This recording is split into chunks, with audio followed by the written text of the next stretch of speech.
Saints family, it's your love and advice coach, Jessica. Hi, here today to talk to you about dating the separated man. I'm seeing this trend happen over and over again, and I decided that I wanted to just briefly discuss some of the things that you can do to get yourself out of the situation and to just better evaluate why you're in it in the first place.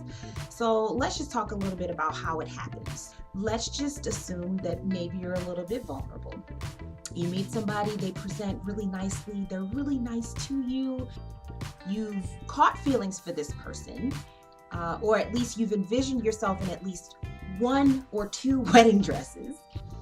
You know, this is what a woman does. She thinks about her future and securing it in any way that she possibly can. And so sometimes we meet these people and we throw those things, those dreams, those hopes onto these people, not necessarily knowing or not fully understanding where they're coming from or what their full intentions are. And so I think it's important to always recognize that everybody has a backstory, not just you, but the person that you're trying to involve yourself with as well. And so taking that time to figure out what that backstory is or how that person arrived at their current location is really, really important. So let's go back to the scenario.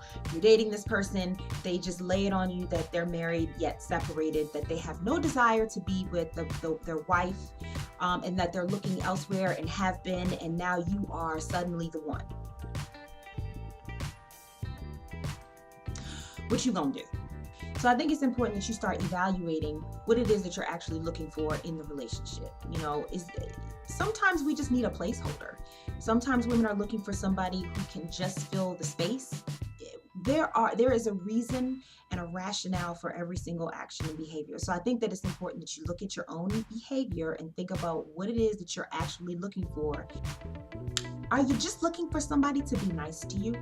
People who are already committed have the tendency and the ability to kind of compartmentalize how they deal with their life. So if I already have a wife or if I'm already in a committed situation, then what you bring to the table for me isn't necessarily what you think that this is. I could be looking to you for a smile because my wife doesn't smile at me, or I could be looking to you because you make me laugh and I can't stand her because she's not funny, whatever. I just need you to understand that being nice to you is not the same thing as being committed to you.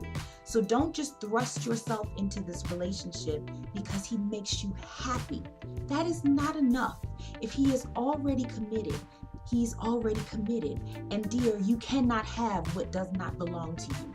Number 2, you really need to examine why it is that you are willing to be second, even if it's only for a moment. I'm sure that you all have these conversations after the fact about how the separation is going to be short-lived, and now that everything is out in the open, I'm going to get this paperwork started and things are going to be right and I'm going to make them right, and my wife is going to be my ex very soon. It's just complicated, right? So where does that leave you? That leaves you waiting. That leaves you hoping. That leaves you anxious.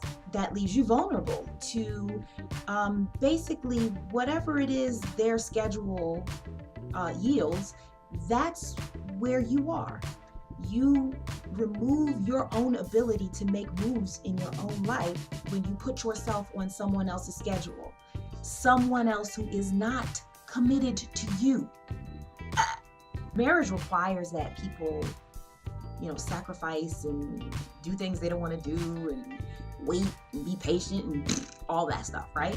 But you ain't married to him. So what you doing on that? Being second is not acceptable under any circumstances. No relationship can be built on two people who are disconnected by way of a third party. And by the way, you're the third party. Number 3, get out. And if you mean to him what it is that he says that you mean to him, he'll make it right. And finally, please don't give him an ultimatum. Please don't do that. We don't do ultimatums. Ultimatums don't work and they're silly. Ultimatums say, you have to do this or else. No. What we do is we inform people of what we're not going to do. And what I'm not going to do is sit around and be second or allow you to live a committed life with another woman while I stand on the outskirts and wait for you to change your mind and choose me. I'm not going to do that. So what you do is you get out, like I said before, and then you go be great. You don't have to tell him what to do because a good man will already know what he should do and he will make moves to do it without your help. So girls, go out and be great and choose not to be second. All right, guys, that's it. Make sure you pass this video along. If you want to get at me, make sure you hit me on Instagram, Relationship Rocket Science. I'm also on Facebook, Relationship Rocket Science. If you'd like me to address one of your questions or topic discussions, you can email me at advicecoachjessica@gmail.com. Until next time, guys, I'll see you soon. Bye-bye.